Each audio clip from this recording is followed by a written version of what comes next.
So ఇక్కడ పవన్ కళ్యాణ్ గత ప్రభుత్వాన్ని విమర్శించే క్రమంలో తెలుగుదేశం పార్టీ ప్రభుత్వాన్ని ఎందుకు ప్రశ్నించట్లేదు? 2017 నుంచి 2019 వరకు తెలుగుదేశం పార్టీ అధికారంలో ఉన్న సమయంలో ఈ కేసు గురించి ఎందుకు మాట్లాడలేదు? ఎస్సీ ఎస్టీ అట్రాసిటీకి సంబంధించిన కేసులలో 6 నెలలలోపు బాధితులకు న్యాయం జరగాలి, బాధితులకు కావాల్సిన ఆర్థిక సాయం అందాలి, 6 నెలల్లోపు కేసులను డిస్పస్ చేయాలి. ఈ పర్టిక్యులర్ కేసులు డిస్పస్ అయ్యాయా లేదా అనే అంశానికి సంబంధించి ప్రతి జిల్లా కలెక్టరేట్లో కలెక్టర్ల ఆధ్వర్యంలో ఒక సమావేశం జరుగుతుంటుంది. ఎస్సీ ఎస్టీ కేసులకు సంబంధించి పురోగతి ఏంటి, ఎంతవరకు ఉంది, కోర్టులో కేసులు ఎలా ఉన్నాయి, ప్రభుత్వంగా మనం ఎలా ఫాలోఅప్ చేయాలనే అంశానికి సంబంధించి రివ్యూస్ ఉంటాయి. సో ఆ అమ్మాయి చనిపోయిన తర్వాత దాదాపు 2 సంవత్సరాలు తెలుగుదేశం పార్టీ అధికారంలో ఉంటే 6 నెలల్లో కేసు క్లోజ్ చేసి వాళ్ళకి న్యాయం జరగాల్సి ఉంటే తెలుగుదేశం పార్టీ హయాంలో ఎందుకు న్యాయం చేయలేకపోయారు? వైసీపీ అధికారంలోకి వచ్చిన తర్వాతే భూమి, వైసీపీ అధికారంలోకి వచ్చిన తర్వాతే ఇళ్ల స్థలం, వైసీపీ అధికారంలోకి వచ్చిన తర్వాతే ఉద్యోగం ఎందుకు ఇచ్చారు?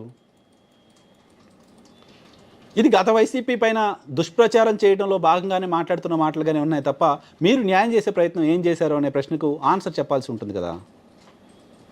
పైగా ఇప్పుడు ఆయన మాట్లాడుతున్న మాట, మనం ఇప్పుడు ఏం చేయలేం, సాక్ష్యాలను తారుమారు చేశారు అంటున్నారు. ఏంటి సాక్ష్యాలు తారుమారు చేయటం? ఏంటి డిఎన్ఏ రిపోర్ట్ మ్యాచ్ కాకపోవడం? అమ్మాయి మరణించిన సందర్భంగా సేకరించిన ఆధారాల్లో ఉన్న డిఎన్ఏ ఎవరైతే దోషులను చూపిస్తున్నారో వాళ్ళ డిఎన్ఏతో మ్యాచ్ కావట్లేదు. సో వాళ్ళ డిఎన్ఏతో మ్యాచ్ కావట్లేదంటే ఇంకెవరి డిఎన్ఏతో మ్యాచ్ అవుతుంది కదా. ఇన్సిడెంట్లో పార్టిసిపేట్ చేసిన వాళ్ళు కాకుండా ఇంకెవరినో దోషులుగా చూపించారని కదా. డిఎన్ఏ అయితే ఉంది కదా, అది ఇంకెవరు అక్కడ ఆల్రెడీ పోస్ట్ మార్టం రిపోర్ట్లో అమ్మాయిని రేప్ చేశారనే విషయం ఉంది కదా. నిందితులు వాళ్ళు కాకపోతే ఇంకెవరో అయి ఉంటారు కదా. ఆ దిశగా ప్రయత్నం ఏది? ఆ దిశగా ప్రయత్నం ఎందుకు చేయలేదు? SC ST atrocity case Pawan Kalyan వెళ్ళి ఫైట్ చేసిన తర్వాత పెట్టలేదు, అంత ముందే పెట్టారు. అంతకుముందే పోలీసులు కేసు పెట్టారు, దానిపైన ఛార్జ్ షీట్ ఫైల్ చేశారు, ఎంక్వైరీ అంతా పూర్తి చేశారు. ఆ తర్వాత దోషుల్ని కాపాడే ప్రయత్నం చేస్తూ వచ్చారు. సో ఇప్పుడు పవన్ కళ్యాణ్ సిబిఐ తీసుకోనంటోంది, ఏం చేయాలి అని మాట్లాడుతున్నారు. సిబిఐ ఎందుకు ఈ కేసును తీసుకోనని చెప్పింది? కనీసం అదైనా స్టడీ చేసి ఉండాల్సింది పవన్ కళ్యాణ్. సిబిఐ కేసును మేము తీసుకోలేము అని చెప్పింది కూడా వైసీపీ ప్రభుత్వం హయాంలోనే. వైసీపీ సర్కార్ అప్పుడు సిబిఐకి లేఖ రాస్తే సిబిఐ మేము ఇప్పుడు తీసుకోలేము, కారణం ఏంటంటే మా దగ్గర స్టాఫ్ కొరతుంది, నిధులు కొరతుంది, ఇప్పటికి చాలా కేసులు ఉన్నాయి, పైగా మేము ఇన్వెస్టిగేషన్ చేసేంత సీరియస్నెస్ ఆ కేసులో ఏం లేదు అని చెప్పింది. దానిపైన మళ్ళీ అప్పుడు కొంతమంది కోర్టుకు వెళ్ళారు. సో ఇప్పుడు ఆ సిబిఐకి కావాల్సిన వనరులు, మ్యాన్ పవరు, డబ్బులు ఇంకేదో కావాలంటే రాష్ట్ర ప్రభుత్వం నుంచి మీరు సపోర్ట్ చేయండి. జనసేన పార్టీ నుంచి మీరు సపోర్ట్ చేసి సిబిఐకి మీకు కావాల్సిన వనరులన్నీ మేము ఇస్తాం, మీకు ఫైనాన్షియల్ సపోర్ట్ కావాలంటే మేము ఇస్తాం. ఈ కేసు మీకు పెద్ద సీరియస్ కేసుగా అనిపించకపోవచ్చు కానీ మాకు చాలా సీరియస్ కేసు, రాష్ట్ర ప్రభుత్వం తేల్చలేకపోతోంది. సిబిఐ కేసును మేము తీసుకోలేము అని చెప్పింది కూడా వైసీపీ ప్రభుత్వం హయాంలోనే. వైసీపీ సర్కార్ అప్పుడు సిబిఐకి లేఖ రాస్తే సిబిఐ మేము ఇప్పుడు తీసుకోలేము, కారణం ఏంటంటే మా దగ్గర స్టాఫ్ కొరతుంది, నిధులు కొరతుంది, ఇప్పటికి చాలా కేసులు ఉన్నాయి, పైగా మేము ఇన్వెస్టిగేషన్ చేసేంత సీరియస్నెస్ ఆ కేసులో ఏం లేదు అని చెప్పింది. దానిపైన మళ్ళీ అప్పుడు కొంతమంది కోర్టుకు వెళ్ళారు. సో ఇప్పుడు ఆ సిబిఐకి కావాల్సిన వనరులు, మ్యాన్ పవరు, డబ్బులు ఇంకేదో కావాలంటే రాష్ట్ర ప్రభుత్వం నుంచి మీరు సపోర్ట్ చేయండి. జనసేన పార్టీ నుంచి మీరు సపోర్ట్ చేసి సిబిఐకి మీకు కావాల్సిన వనరులన్నీ మేము ఇస్తాం, మీకు ఫైనాన్షియల్ సపోర్ట్ కావాలంటే మేము ఇస్తాం.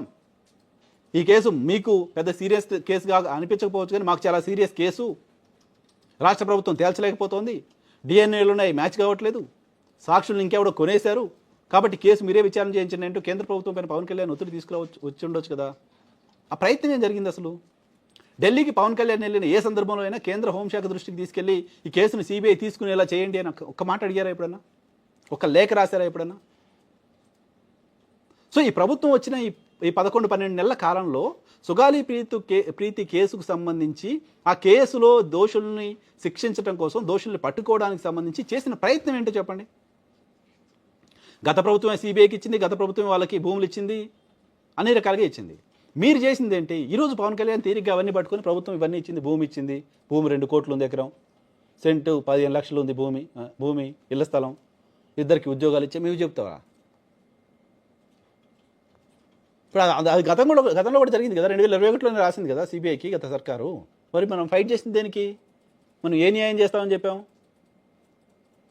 ఇవన్నీ ఆ కుటుంబానికి అందిన తర్వాత కూడా నువ్వు పోయి అక్కడ న్యాయం చేస్తానని చెప్తే ఏంటి న్యాయం? మీరు చేస్తాను న్యాయం ఏంటి? మీరు ప్రశ్నించింది ఏంటి గత ప్రభుత్వాన్ని? ఇప్పుడు బేల చూపులు చూడడం ఏంటి? పైగా గత ప్రభుత్వం ఏదో చేసింది మేం చేసినామని చెప్పడం ఏంటి? ఓ బాధితుడికి ఇచ్చిన భూమి వాల్యూ లెక్కలు కట్టి చెప్తారా? 2 కోట్ల.